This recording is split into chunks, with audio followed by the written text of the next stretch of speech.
వరద బాధితుల పట్ల మానవత్వం చాటుకున్నారు రంగారెడ్డి జిల్లా హయత్నగర్ పోలీసు సిబ్బంది. ఆదివారం అర్ధరాత్రి నుంచి కురిసిన కుండపోత వర్షానికి హయత్నగర్ బంజారా కాలనీ నీట మునిగింది. దీంతో 2 రోజుల నుంచి కాలనీ వాసులు ఎటూ వెళ్లలేని పరిస్థితి ఏర్పడింది. దీంతో జనజీవనం ఎక్కడికక్కడ స్తంభించింది. పిల్లలు, వృద్ధులు తీవ్ర ఇబ్బందులు పడ్డారు. ఈ సమయంలో స్థానిక పోలీసు సిబ్బంది మానవత్వం చాటుకున్నారు. వరదలతో తీవ్ర ఇబ్బందులు పడుతున్న కాలనీ వాసులకు భోజన సదుపాయాలు ఏర్పాటు చేశారు పోలీసులు. ఇవాళ ములుగు జిల్లా మేడారంలో పర్యటించనున్నారు ముఖ్యమంత్రి రేవంత్ రెడ్డి. ఇప్పటికే జిల్లా అధికారులు మేడారంలో సీఎం టూర్ కోసం అంతా సిద్ధం చేశారు. సీఎం పర్యటనకు సంబంధించిన ఏర్పాట్లను పరిశీలించారు మంత్రి సీతక్క. టూర్లో భాగంగా సీఎం సమ్మక్క సారలమ్మ గద్దెలను దర్శించుకోనున్నారు. తర్వాత పలు అభివృద్ధి పనులను పరిశీలిస్తారని చెప్పారు సీతక్క.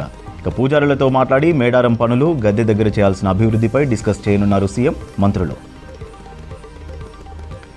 సింగరేణి కార్మికులకు గుడ్ న్యూస్ చెప్పింది రాష్ట్ర సర్కార్. దసరా పండుగ సందర్భంగా లాభాల్లో వాటా ప్రకటించింది. హైదరాబాద్లో సింగరేణి కార్మికులకు లాభాల్లో మొత్తంగా 34% వాటా ఇస్తున్నట్టు తెలిపింది సర్కార్. రాష్ట్ర అభివృద్ధిలో సింగరేణి కీలకమన్నారు సీఎం రేవంత్. సింగరేణి బొగ్గు గనులు దేశానికి వెలుగులు అందిస్తున్నాయన్నారు. మొట్టమొదటిసారిగా గతేడాది నుంచి కాంట్రాక్టు కార్మికులకు బోనస్ ఇస్తున్నామన్నారు. గతేడాది కాంట్రాక్టు కార్మికులకు 5,000 బోనస్ ఇస్తే ఈ ఏడాది 819 కోట్ల రూపాయలతో 30,000 మంది కార్మికులకు 5,500 బోనస్ ఇచ్చామన్నారు. ఇక దివంగత కేంద్ర మాజీ మంత్రి కాకా వెంకటస్వామి ఇబ్బందుల్లో ఉన్న సింగరేణిని కాపాడారని గుర్తు చేశారు సీఎం రేవంత్.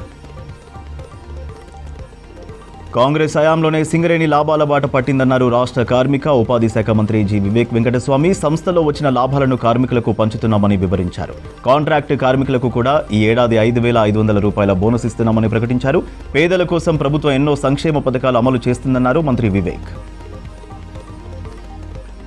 గోదావరి నదిపై సమ్మక్క సాగర్ ప్రాజెక్టు నిర్మాణం కోసం ఎన్ఓసీ ఇచ్చేందుకు ఛత్తీస్గఢ్ అంగీకరించినట్లు చెప్పారు మంత్రి ఉత్తమ్ కుమార్ రెడ్డి. రాయ్పూర్లో ఛత్తీస్గఢ్ సీఎం విష్ణుదేవ్ సాయ్తో మంత్రి ఉత్తమ్ కుమార్ రెడ్డి భేటీ అయ్యారు. తెలంగాణ ప్రతిపాదనకు సానుకూలంగా స్పందించిన సీఎం విష్ణుదేవ్ సాయ్కి కృతజ్ఞతలు తెలిపారు.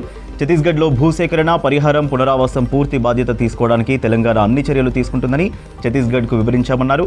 ఛత్తీస్గఢ్ సీఎం ఎదుట ప్రాజెక్టుపై పవర్ పాయింట్ ప్రజెంటేషన్ ఇచ్చారు. ములుగు జిల్లాలోని తుపాకులగూడెం వద్ద సమ్మక్క సాగర్ బ్యారేజీని నిర్మిస్తున్నట్టు వివరించారు. నీటి అవసరాలను తీర్చడంతో పాటు ఫ్లోరైడ్ ప్రభావిత నల్గొండ, వరంగల్లో ఈ ప్రాజెక్టుతో లాభం చేకూరుతుందన్నారు మంత్రి ఉత్తమ్. దేశంలోనే అతిపెద్ద ఏరోస్పేస్ డిఫెన్స్ హబ్గా తెలంగాణ దూసుకెళ్తుందన్నారు ఐటీ ఇండస్ట్రీస్ మంత్రి శ్రీధర్ బాబు. సెక్రటేరియట్లో ఇటలీకి చెందిన ప్రముఖ ఏరోస్పేస్, డిఫెన్స్ పరిశ్రమల ప్రతినిధులతో భేటీ అయ్యారు. కాంపోనెంట్ తయారీ, అవియానిక్స్, రాడార్, సెన్సార్ సిస్టమ్స్ సహా సంబంధిత ఏరోస్పేస్ ప్రాడక్ట్ తయారీకి రాష్ట్రంలో అన్ని సౌకర్యాలు కల్పిస్తామని చెప్పారు. కేంద్ర సంస్థలతో పాటు దేశీయ, అంతర్జాతీయ దిగ్గజ సంస్థలు తెలంగాణ బ్రాండ్ను విశ్వవ్యాప్తం చేస్తున్నాయన్నారు మంత్రి శ్రీధర్ బాబు.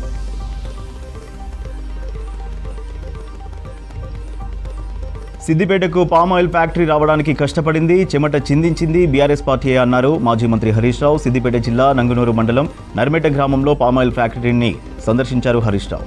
పామాయిల్ ఉత్పత్తికి సేకరించిన పంటను పరిశీలించారు. ఒకనాడు కరువు ప్రాంతం ఇవాళ పామాయిల్ సాగుబడికి అనుకూలంగా మారిందని చెప్పారు హరీష్. కొత్త జీఎస్టీ రేట్లు ఇవాల్టి నుంచి అమల్లోకి వచ్చాయి. వంటగది సరుకుల నుంచి ఎలక్ట్రానిక్స్, మందులు, వైద్య పరికరాలు, వాహనాలు, వ్యక్తిగత జీవిత ఆరోగ్య బీమా పాలసీ ప్రీమియం ధరలు తగ్గాయి. జీఎస్టీ 2.0లో మొత్తం 375 రకాల ఉత్పత్తులపై పన్ను రేట్లు తగ్గాయి. జీఎస్టీ సేవింగ్ ఫెస్టివల్పై ప్రధాని మోదీ దేశ ప్రజలకు బహిరంగ లేఖ రాశారు. జీఎస్టీ సంస్కరణలు ప్రజల పొదుపును పెంచుతాయని, సమాజంలోని ప్రతి విభాగానికి ప్రత్యక్షంగా ప్రయోజనం చేకూరుస్తాయని తెలిపారు. జీఎస్టీ సంస్కరణలు వృద్ధి, పెట్టుబడులను పెంచుతాయని, ప్రతి రాష్ట్రం పురోగతిని వేగవంతం చేస్తాయన్నారు. ప్రజలు స్వదేశీ ఉత్పత్తులను కొనుగోలు చేయాలని, స్వదేశీ ఉత్పత్తులను అమ్మాలని పిలుపునిచ్చారు మోదీ.